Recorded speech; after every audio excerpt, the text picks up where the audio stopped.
Zerg, no problem. I know what I'm saying, but hello everyone, and thank you for watching the VOD or watching this live for League of Starcraft Chicago Week 5. I'm Menasor.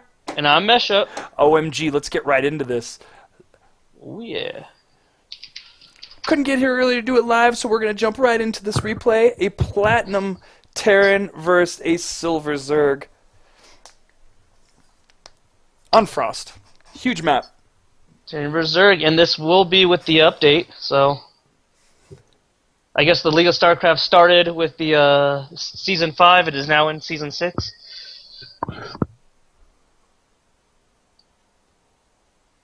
Please tell me that's... Oh, cool. And Smile not opting to have the auto workers going to his mineral patches. Mm-hmm. And he is the purple Terran in the bottom right-hand corner. And in the top right, on Frost, we got the blue Zerg, Methodmissin. Woot woot. Let's talk about these new updates with the latest patch. Your thoughts? I think overall the Terran, I like the armory buff. It's pretty neat. It makes that kind of mech air style viable. But that Widowmine change, I really dislike. I personally really like it, but I'm a really sloppy player that doesn't micro, so I would say that pros were able to handle it really well, but I think that was the point. There were points in time where if they weren't looking or they didn't micro well enough, they would lose everything and they would lose the game. And I think a lot of Zergs were complaining about that, but that's how it's supposed to be played. If you make a mistake, you're punished for it, and that means you lose. Yeah, and if your Marines are clumped and Banelings come in, you lose the game. So, I mean, I think it stems from the fact that, like, at the pro level, Marine splits are easy, so it's not a big deal. Big Baneling clusters are not a big deal. But at my level and below, like, I don't know, probably Diamond and below, like, Marine splits, you're not going to get them perfect. So having that Widowmine to force the Zerg to also have to apply micro in this situation, where the bad Baneling Ling versus Marine Widowmine. So the Banelings, if they just A move, the Widowmines destroy them. Mm-hmm. Whereas without the Widowmines, the A move, the Terran is gonna have to do a lot of micro to split up. And with just minimal, splitting of Banelings, you could pretty much destroy a Terran trying to split his force. And I thought the Widowmine change. I mean, they effectively made you need like 4 times the amount of Widowmines, and they're 2 supply each. So I don't know. I haven't watched many pro games. The ones I have watched, Widowmines aren't being used much anymore. They're opting for the tanks, and I just feel that makes the Muta so much stronger. Meanwhile, the Scout is actually getting surrounded. First blood. First blood on the SCV. And the Zerg is going 15 hatch, 15 pool. Very standard. Good, economic opening. Yeah, standard Reaper out of the Terran. He's going to expand here at the 19 food mark. And he's probably going to opt for a second Reaper. Yes, he is. And to get back to talking about the Widowmine, I mean, as my level of play, I hated it because I hated to lose everything when I A-moved, and really I needed to be better with it. And I think that when people, with StarCraft 2, people... Sure, but the very fact that you had to say, I hate when I lose when I A-move... Yeah. Is just pretty dumb statement in itself, I'm gonna say. No, I mean, I'm just saying that, I mean, even though this change, I mean, I like it because it's easier for me to have my bad Meanwhile, this Reaper's... Yeah, 3 drones. So, I mean, in this situation, 3 drones. Okay, he was waiting for the Queen, but there was no reason not to just pull 3 drones, maybe 4 drones, and just have them attack the Reaper. It forces him to have to continually to micro that Reaper, and if with minimal micro, you could pull back the injured drone, throw another drone in there, and lose. Maybe he would have lost 1 or maybe 2 drones. He could have really minimized that by just pulling a couple of drones. Getting another one. How many now? Reaper's gonna pick out another one. 4. Yeah, he's up to 4. For 2 Reapers, it's pretty solid. He got a full scout off as well. That's probably the more important part. Is he sees no gas. There's gonna be no roaches, no early speed. And go ahead. He's gonna take tricky. that 3rd, or put down the 3rd command center. And gonna go into that Hellion. Yeah. This is actually a very early 3rd command center. Usually you're going to want to wait until you see... He doesn't have the minerals to build the 2 Hellions right now, so he's going to build... I guess now he'll build the second one. So these are really late 2 Hellions right here, because he spent those 400 minerals on the command center. Usually you want to build the Hellions first, but he saw with the Reapers that there was no speed, there was no chance of really early Ling aggression, so opting to go for the command center before getting his Hellions out. No, and Meanwhile, I think barracks is following the SCV building the command center. What are you doing over there? As it moves around, I guess the front of the barracks is those the 3 windows there. It's following this turning as this SCV makes it around, and another factory getting thrown down. So I was going to ask why this barracks is now going to go chasing. Look at me when you're working. Look at me. Hey Betty, what you doing? What you doing? Oh, I see your minus up there, man. Hey, you want to hang out later? Another factory going down, as well as the 3rd for the Zerg. So it's gonna be a mech-heavy play. Zerg getting his double gas, getting his Ling speed out, getting his 3rd, and going into that double evo chamber. So not gonna opt for any kind of super early bust pressure, but late game macro up. And taking the more vulnerable 3rd, and this is going to work 2 ways. I mean, taking the back 3rd is probably better because it's a little easier to defend, and it's behind. Armies have to come through this general choke area, in which I'm showing right now. Putting it there allows you to keep your army there, which is also good because you're aggressively expanding toward your opponent. And a bunch of speedless Lings. You're cutting out. For real? Alright. Okay. You're better now. Cool. You're cutting out for me. I don't know if you're cutting out on the stream. Yeah, the other thing is when you put it back there, usually when you get creep spread, you get a nice creep spread going. So if they do try to attack that, you will see it with the creep beforehand. And there's the surround, almost surround. Yeah, so there is that high ground area on that back 3rd where Terrans could do drops. They like to do drops back there. Put the Marines and tanks on the high ground and kill stuff off. The engagement between the Hellions and the Reapers and the Lings. Speed Lings on creep.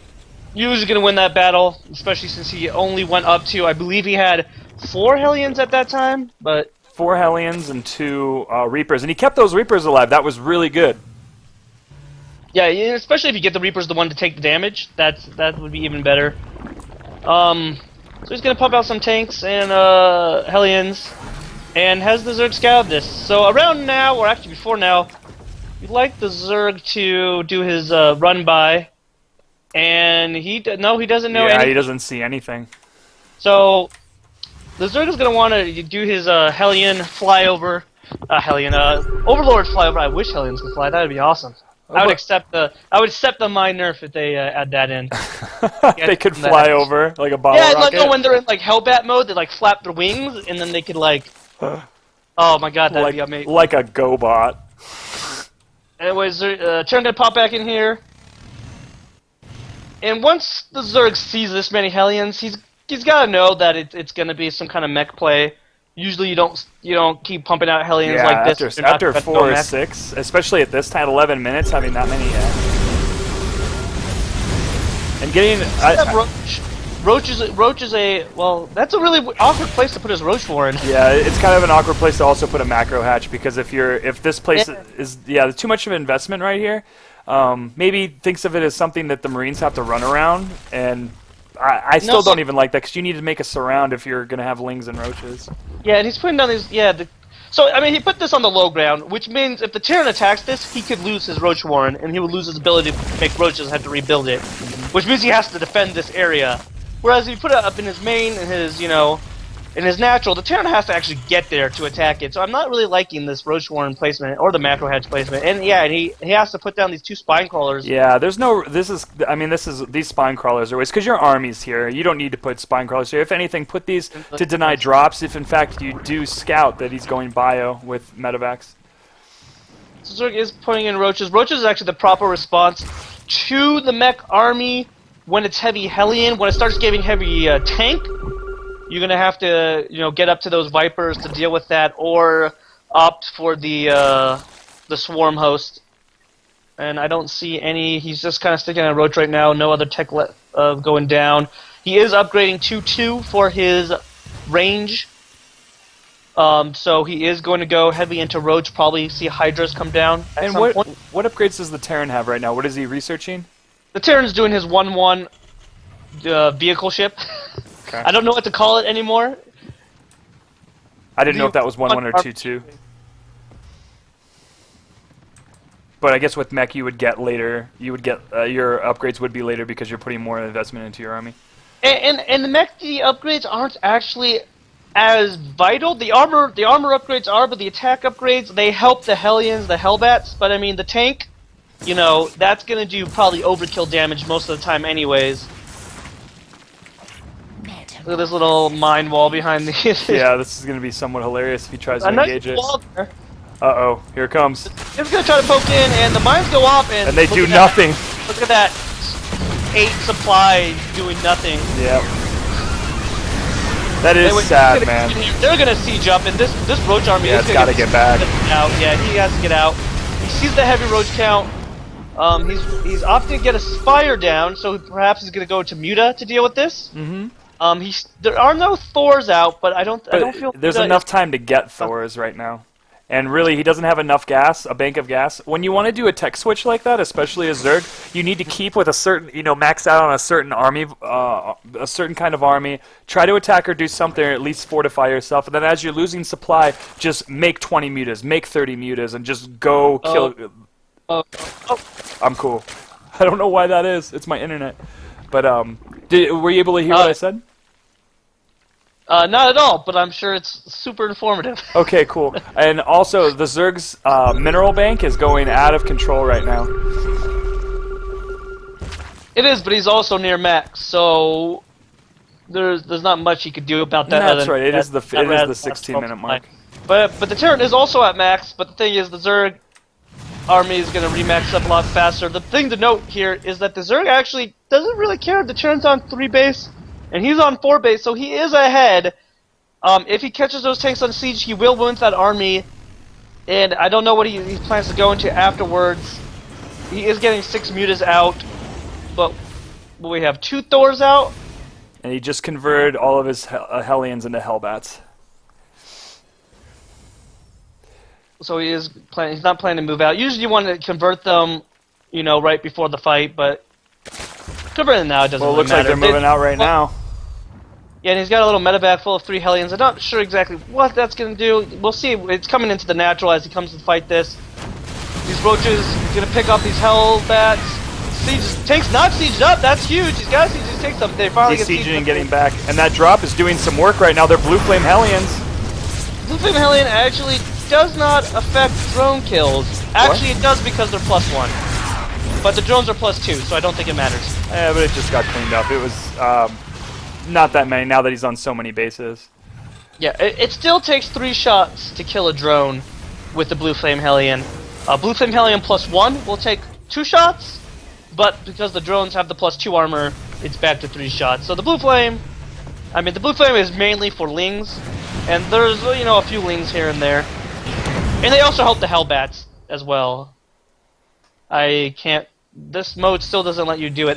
Swarm Host he's switching to Swarm Host now, which I believe is the correct response. 7 Swarm Hosts. Gonna keep this tanks locked down, and we are in for what I want to say is gonna be a long game, but usually when it gets tanked to Swarm Host, it gets really CG up, so.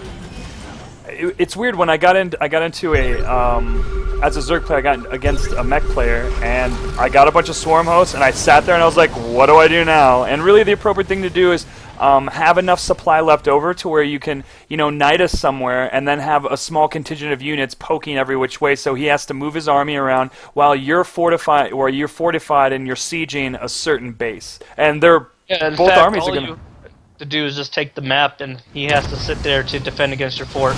You just defend the Swarm Host, I feel, and they'll eventually take that base because they have 3 units. They'll eventually break through, or at least keep the Terran locked down. But the Terran moving into the 3rd, and this is what we were talking about before. He's going to lose this road swarm. He's going to lose the road and the macro hatch. I hope he's rebuilding it somewhere else. But it's opting for a base trade right now, or is Roach is hitting the 4th of... You're kind of cutting out. You're totally cut out now. Oh no. Oh, I can hear you again. Swarm hosts are going to force this tank line back. They didn't actually kill out the 3rd. They killed out the Macro Hatch and the Roach Warren. And he's getting right into that bunch of roaches, but he just scanned. Sieging up. These roaches will die really fast right now. He cannot fight it like this. No. Yeah, you definitely don't want to push roaches into a tank line. They will get decimated as they did. Even with minimal Hellbats to, like, you know, to even eat through. But that did free up supply. He's got a lot of minerals, but he doesn't have a lot of gas. That is unfortunate. Yeah, on his 4th, he has one of his gas geysers, isn't getting any gas, and he just lost his gas geyser at his 3rd. And how are the other ones looking? Yeah, he's still going. He's nearly mined out. He's the transfer drones from his main to his 4th. And this little contingent of mutas is not going to do anything. No, this is actually a waste of supply at the moment. 3 Thors that are now, I guess they're 1-1. He's now researching Q2. But they are going to destroy these mutas. Oh, clumping up. Yes, oh no. And they're gone.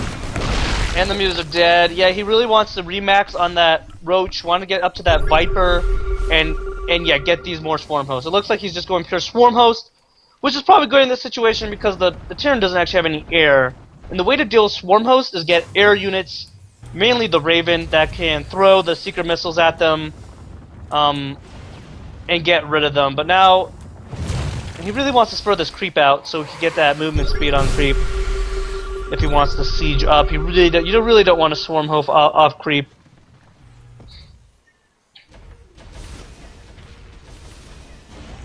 And this mech army not knowing where it really wants to be, just kind of moving around. Where's the army count? Yeah, the worker supplies are very low for the Terran. Oh no, for the Zerg. The Zerg is at 46. That is a way low worker supply. Yeah, that's too low. The sweet spot's like between 75 and 80. 70 well, the sweet spot is, well, I mean, yeah. For Zerg.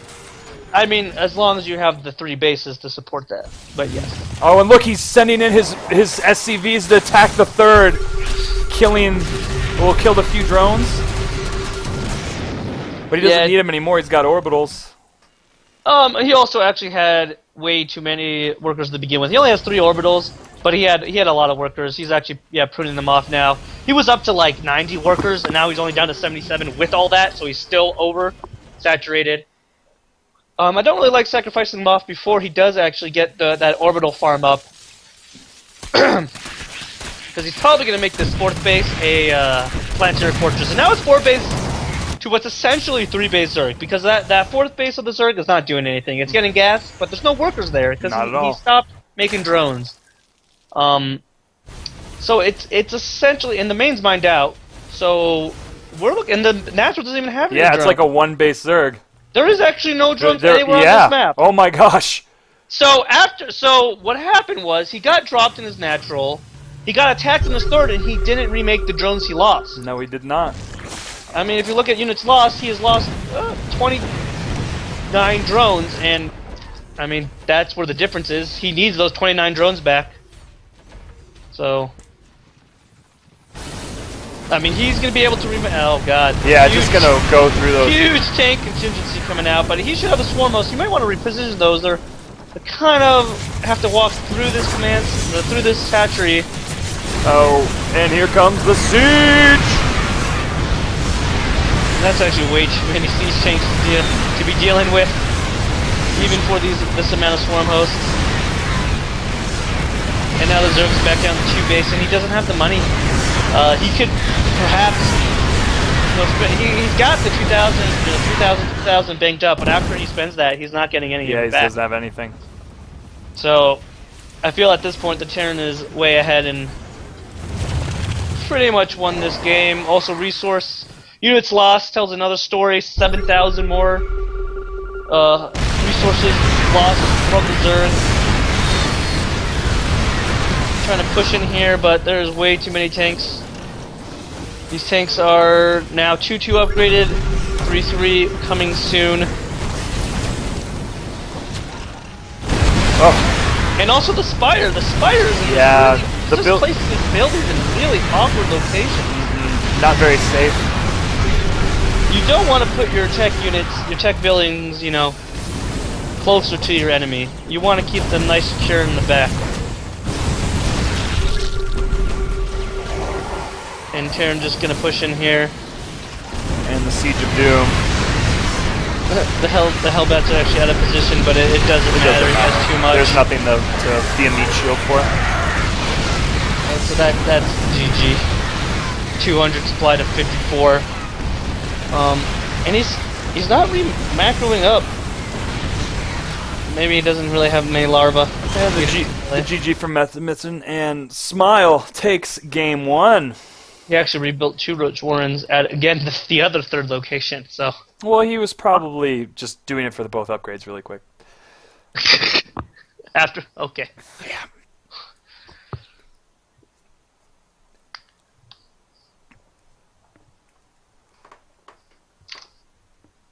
And baby is made. Go ahead and just join.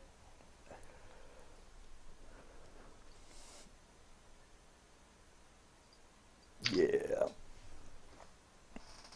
And with this with the season resetting, we have some new maps in the map pool. This is an older map, but however got a bit of a redesign. It's Start Station TE. It's always been a cross positions map, but before it had 2 different spawning variations, and now it's only 1. Yeah, they had 4 spawn locations versus 2. And in the top left-hand corner, we have the red Zerg, Methodmissin. Can he come back? Going up against the purple Terran in the bottom right. Answers, Smile. Yeah! I've always liked this map as a Zerg player. It has a huge open middle. The towers make it really easy for you to see people moving out. However, especially those side towers for drops. Yeah, it's really good. I love the positioning of the towers and easy to do surrounds. And I feel like my 3 bases are tucked away in a way that they can only. I'm really comfortable with this map as a Zerg player. How is it for Terran? Probably sucks. Well, until you get. I have not actually played on this map yet. I mean, that third's easy to get, and you could put like a siege tank up there to pretty much lock it down. Thinking about the Zerg vs Terran matchup. Yeah, you usually don't want those wide open spaces, but I mean, if you go bio, you can make do with that. Is that a really early gas, or is that me from Terran? That is you. Okay. That is a really early gas. That is a gas before a barracks. I know! For real. What's he doing? He's gonna probably go Banshee. The other option. So when you get gas before barracks, you're gonna get your 100 gas by the time that barracks finishes, which is gonna let you immediately put down the factory. Now the question is, does he go up to double gas, which is gonna indicate he's gonna do some kind of Banshee play, or is he stay on 1 gas and he might do some kind of just really early Hellion drop? Mine drop is not too uncommon. So it's gonna be early aggression. You really don't want to go this route if this is not a macro play, because you're spending those 3 workers not getting minerals or getting gas instead, and I guess it was actually kind of a Proxy late factory. It was actually a late early refinery, because usually you want to build it at 11. And then, or maybe he just built the barracks earlier. He is getting a marine out of it. Usually when you do the build, and it's a second gas, so he's going to take up quite heavily. Yeah, the Zerg, on the other hand, looks like he's opting for the same build. Patch, then pool, no gasless. And yeah, the proxy factory, sorry. Yeah. So the question is it a Widow Mine, or nope, it is a proxy Banshee. Oh. So I lied. I was totally lying. I didn't actually realize the factory was already being built. Yeah, I screamed it. It was crazy. Yeah, my bad. It's cool. I was like, where's all this gas going? Something went wrong here, but it was actually already building, and I wasn't lucky. The proxy location, that's a pretty ballsy one. Yeah, especially against a Zerg, but they're not going to see it. No, he's not going to see it at all. So close, too. So close. And he's actually a little mistake here. You always want to get that orbital, no matter what kind of sneaky building you're doing. Even doing like even if you do the the double 12 racks, you want to get your orbital. Staying off of orbital is just way costing yourself. And the scouting link is not going to go by the. Well, I don't even know if he'd see it. Well, he would have saw the SCV, and that would have been weird. And oh, he would have saw the factory. But no, gonna go scout right now, go see what's up. See he's on one base and see one marine and think, what is happening? You don't even have a core or anything on that barracks. He's gonna know something's up. Banshee almost done. Is he gonna send that first Banshee in? Probably not. Probably gonna opt in to wait for the 2 Banshees with cloak to reveal his hand. I don't necessarily understand this move coming from Zerg, getting the two gases and barely having any drones. Whenever I take gas, oh, here comes that Banshee. Also, he's gonna actually push in with the Banshee before cloak finishes. Not reacting. He's got the queens to handle this. Oh, picking out that drone. The one went to make the spore. But see, now the problem is he's gonna get his spores up and he doesn't have the cloak.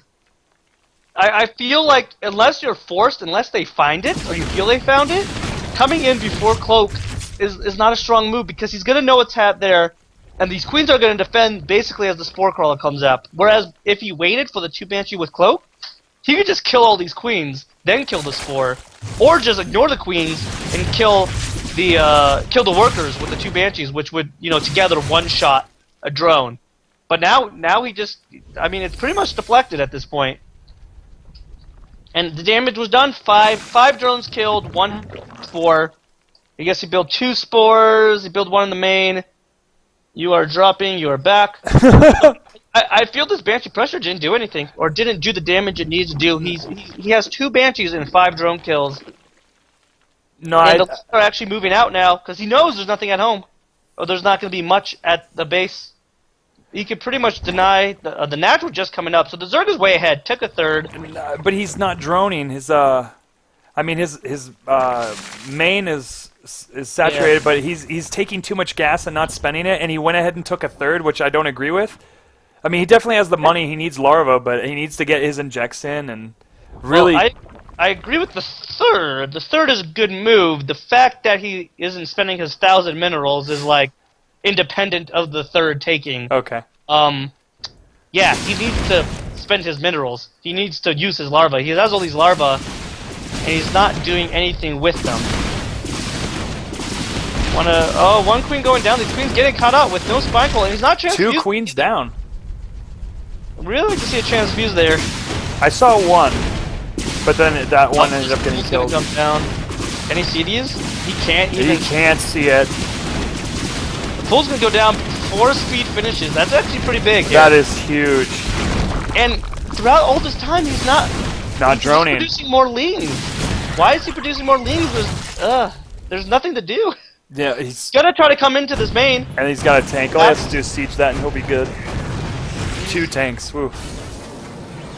Yeah, they're coming. They're speedless. They're just gonna get decimated. I feel the switch to these lings was wholly unnecessary. He's trying to all in when he was actually sitting in a pretty okay position. He's unnecessarily, I feel, freaking out. If he just sat there and droned, got up to lair, used those queens to deflect the Banshees killing off the third. So now the Terran's actually way ahead.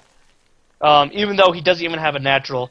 The Zerg countered the play with an all-in that just wasn't necessary. And I mean, what is even the worker count here? The Terran has more, so it's sad. So obviously the Terran's gonna move out. Maybe he thinks he could do the killing blow right here. Oh, he sees there's nothing over there. I mean, speedless lings against 2 tanks and a handful of marines. There's no way it's gonna get us around. More Banshees coming out. It's pretty funny. Usually when your Banshee tank is spotted, the Banshee becomes worthless. But I guess the Zerg not really knowing how to handle this. He was doing correct. He was doing the right thing, but then I don't know. He felt like he needed to all in, or he needed to build this huge army that was not very effective against Banshees. Yeah, and I mean, it was just what I feel the Zerg should have done. He sees the Banshee, he got his spores down, get enough so you get coverage, get your queens, get up to lair to get the detection. take your third, and then drone.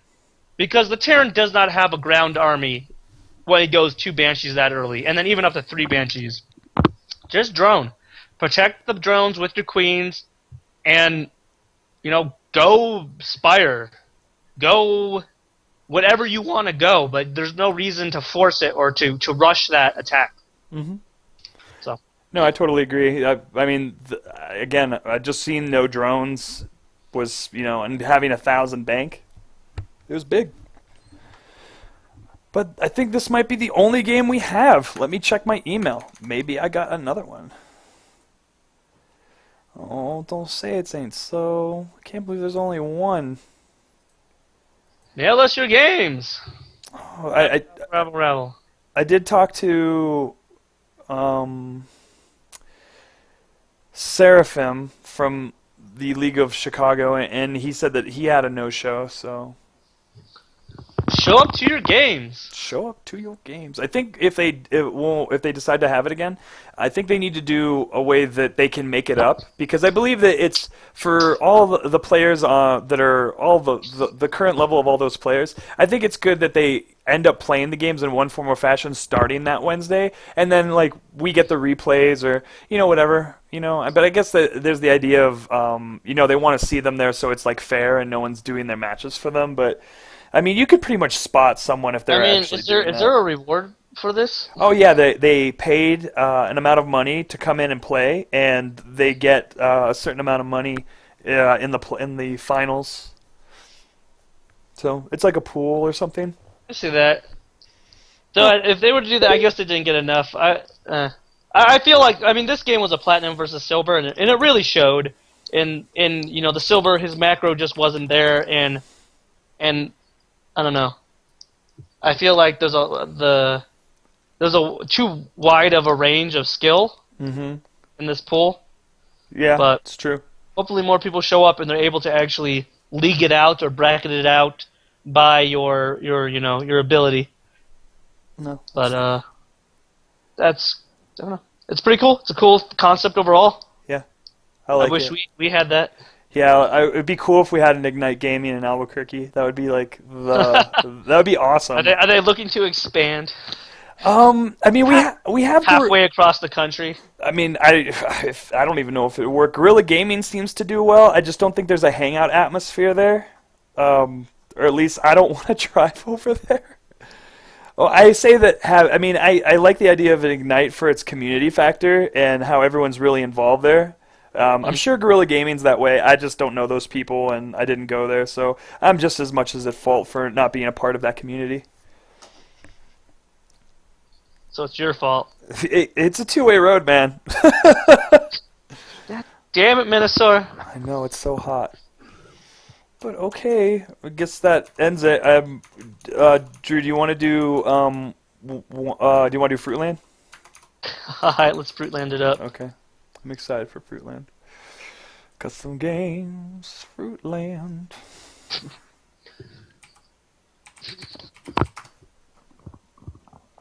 Official Fruitland. I only do official Fruitland, man. Okay. Let's move your